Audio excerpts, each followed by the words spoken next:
Bonjour à tous et bienvenue sur ce nouveau webinaire sur la programmation des passerelles IO-Link sur Unistream. Ce webinaire se déroulera en trois parties. Dans un premier temps, nous passerons sur une présentation des IO-Link et des différents produits proposés par Unitronics. Nous passerons ensuite sur une présentation de la programmation directement sur le logiciel Unilogic. Et enfin, tout au long de la présentation, vous aurez la possibilité de poser vos questions dans le chat. Je répondrai donc à la fin de la présentation. Alors, l'IO-Link, qu'est-ce que c'est? C'est une interface de communication qui a été développée à la fin des années 2000. Comment elle se représente? On va avoir un maître, aussi appelé passerelle IO-Link, sur lequel on va avoir la possibilité de brancher différents types d'équipements, à savoir des entrées ou des sorties tout ou rien, des équipements IO-Link, ou déporter les entrées-sorties sur des hubs déportés. Côté automate, on va se retrouver avec un câble M12 vers RJ45, et la liaison avec l'automate se fait via le protocole Ethernet IP. Alors, j'appuie bien sur le fait qu'on va avoir la possibilité, sur un seul et unique port, de brancher différents types d'équipements. En effet, sur un seul et unique port, on va avoir la possibilité de brancher un équipement IO-Link, ou une entrée-sortie, ou une sortie tout ou rien, ou mettre un hub déporté. En fait, on va jouer sur les différents pins utilisés par le port M12. On voit que sur le port M12, on va être principalement sur 4 pins. Le pin 1 et le pin 3 va être utilisé pour l'alimentation de l'équipement qui est en face. Et enfin, si j'utilise une entrée ou une sortie, je vais utiliser le pin 2. Et si j'utilise un équipement IO-Link, je vais utiliser le pin 4.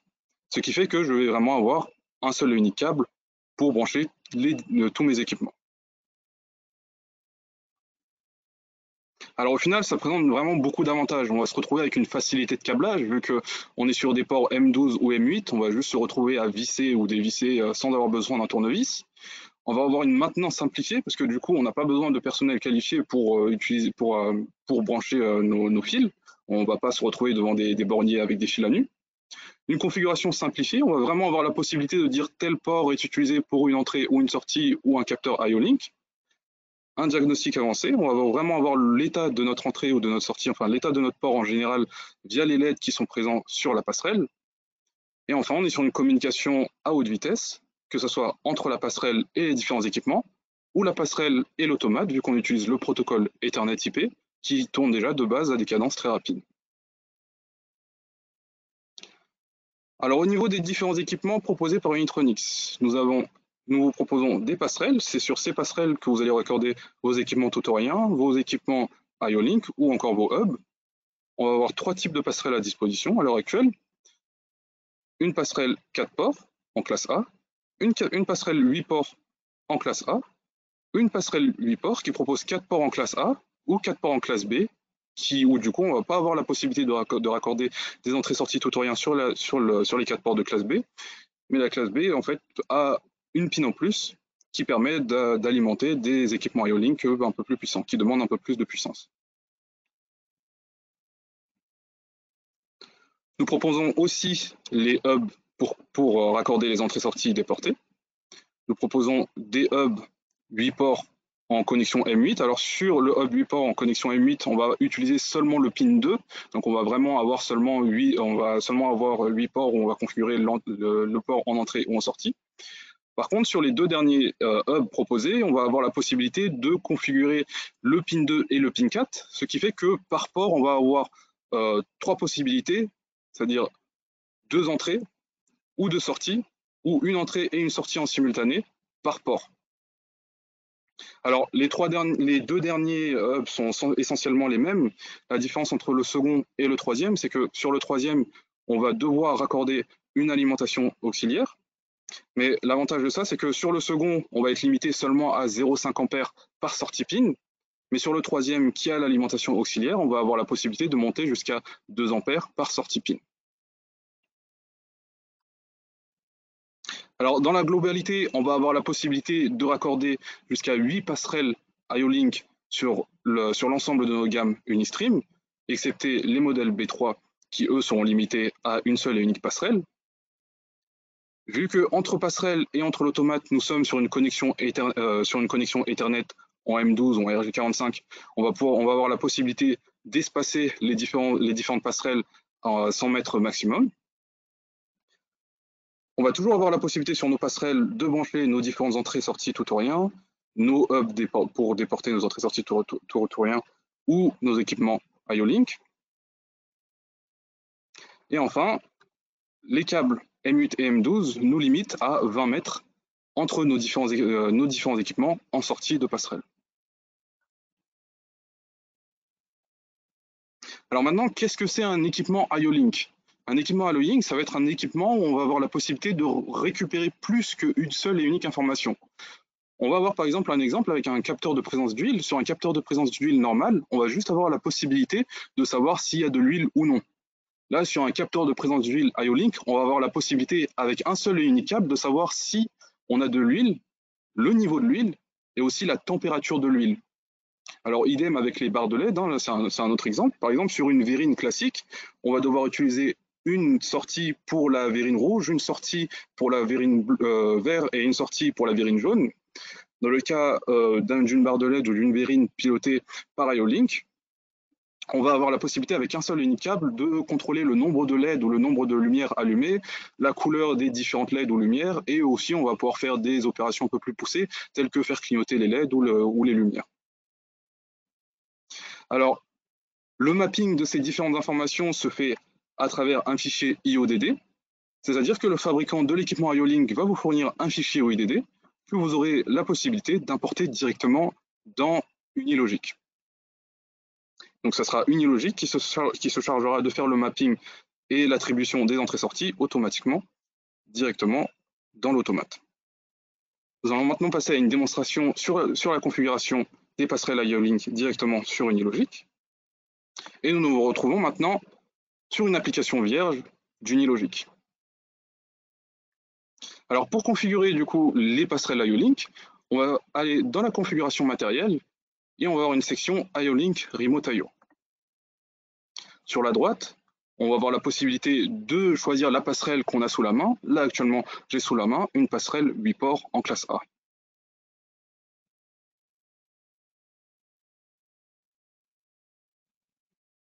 Alors de temps en temps, il nous amène sur la partie Ethernet IP. Il suffit tout simplement de retourner sur la configuration matérielle IO-Link Master. Alors on peut voir qu'à partir du moment où on a configuré notre passerelle IO-Link, l'automate lui va vraiment considérer cette passerelle comme une de ses propres entrées-sorties. Ce qui fait que si je vais dans la section variable et que je vais dans mes entrées-sorties, on va directement pouvoir retrouver les entrées et les sorties de notre passerelle. Actuellement, elles sont vides. Je n'ai aucun équipement raccordé à la passerelle, de configurer dans la passerelle. Je vais donc raccorder mon premier équipement, qui est un équipement IO-Link, qui est mon capteur de présence d'huile, actuellement branché au port 1. Et je vais aller chercher le fichier IODD fourni par le fabricant.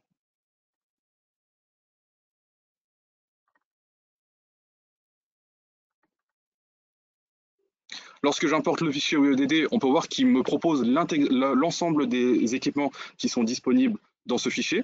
Moi, actuellement, j'ai un capteur de présence d'huile LMT 121. Je choisis donc LMT 121. Et on peut voir du coup qu'au niveau de mes différentes entrées, il a intégré nativement le niveau de l'huile et l'état des différentes sorties utilisées par mon capteur d'huile, de présence d'huile. Alors idem, je vais du coup raccorder ma barre de LED. Il s'agit aussi d'un équipement IO-Link. Je le configure sur le port numéro 2 et je vais chercher son fichier IODD.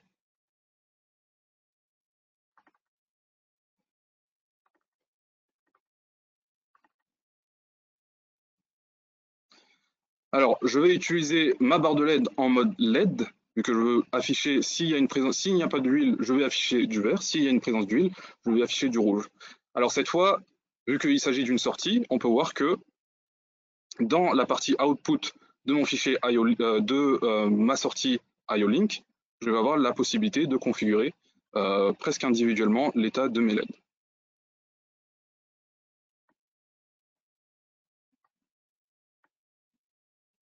Et enfin, je vais rajouter un hub pour dire que voilà, si j'ai de la présence d'huile, je vais tout simplement faire clignoter, enfin je vais utiliser une sortie qui sera déportée à travers un hub. Donc je vais chercher mon hub, que je vais glisser sur le port de ma passerelle, Et on peut voir du coup que j'ai vraiment la possibilité de dire, alors là, il s'agit d'un hub où je vais avoir seulement 8 entrées ou sorties configurables. Et je peux dire que voilà, le port 2 va être utilisé en tant qu'entrée ou sortie. Là, en l'occurrence, je veux l'utiliser en tant que sortie.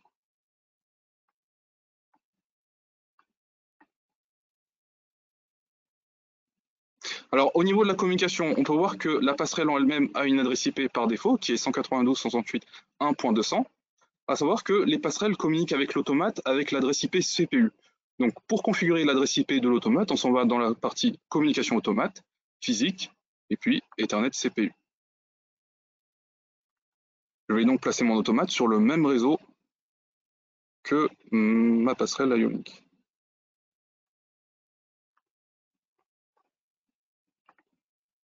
À savoir encore une fois que cette adresse IP CPU est utilisée seulement pour la communication avec les passerelles IO-Link. Pour tout ce qui est autre type de communication, à savoir Modbus, connexion avec l'automate, que ce soit envoi de programme, connexion mise en ligne ou VNC, on va utiliser l'adresse IP panel.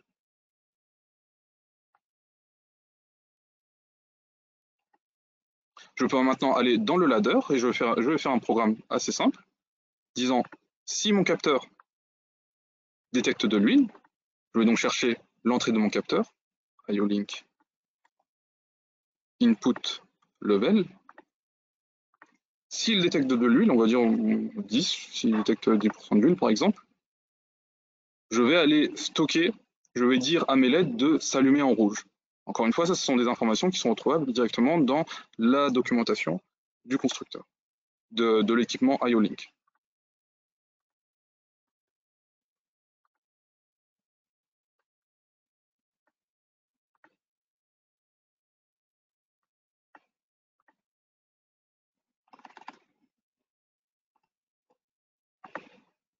Enfin, si mon capteur ne détecte pas d'huile, je vais tout simplement aller dire que je vais afficher du vert sur ma barre de LED. Donc là, cette fois, si je suis inférieur ou égal à 10, je vais tout simplement aller stocker l'information vert dans ma barre de LED.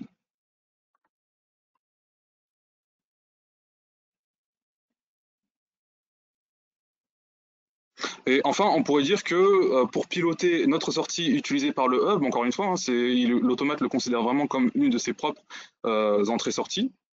Je peux tout simplement aller chercher une bobine, aller chercher mes sorties de mon maître IO-Link. On voit qu'il détecte mon hub sur le port 3. Je clique sur hub port 3. Et actuellement, j'ai configuré seulement le port 0. Il me propose uniquement le port 0 en tant que sortie. Je vais conditionner cette information sur la présence de l'huile. Donc si on n'a pas d'huile, on va activer notre sortie. Et si on a de l'huile, on désactivera notre sortie. Je peux maintenant envoyer ce programme dans l'automate. Alors il me propose de redémarrer l'automate vu que le projet est différent de ce qui est présent dans l'automate.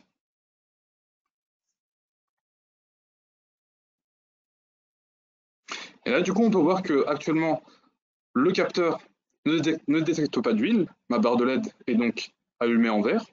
Je vais simuler le fait que le capteur détecte de l'huile en plaçant ma main.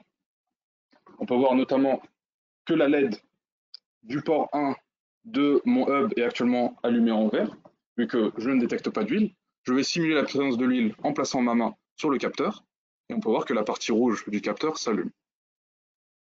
Encore une fois, toutes ces informations vont être visualisables directement depuis Unilogic, vu que l'automate considère que la passerelle fait partie de ses propres entrées-sorties. Je m'en vais dans la section entrée-sortie input pour voir l'état du niveau d'huile détecté.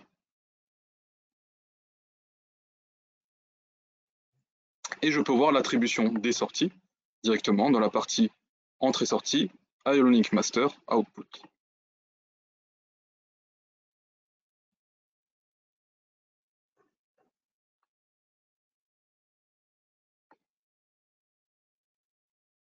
Très bien. C'est fini pour la partie présentation de la configuration sur Unilogic. Je vais donc maintenant répondre à vos questions que vous pouvez poser dans le chat. Alors, nous avons une question sur la standardisation des connectiques. Oui, les connectiques sont standards chez tous les fabricants. On va être sur des ports M8 ou M12 sur l'ensemble de nos équipements. Alors, nous pouvons installer des passerelles IO-Link d'une autre marque sur nos équipements Unistream. Mais bien sûr, on ne va pas avoir la possibilité d'utiliser la section IO-Link configurée automatiquement dans Unilogic. Là, ça sera à vous de savoir déjà sur quel protocole la passerelle communique, en mode bus ou en Ethernet IP ou autre, et de se faire la communication du coup à la main. Alors nous avons une question, est-ce que le principe est le même sur Visiologic? Alors sur Visiologic, non, vu qu'on ne va pas avoir la possibilité d'intégrer aussi facilement les passerelles IO-Link. C'est la fin de ce webinaire. Merci de nous avoir suivis. Pour toute autre question, je vous invite à contacter le service technique qui se fera un plaisir de répondre à vos différentes questions par mail ou par téléphone. Merci à vous.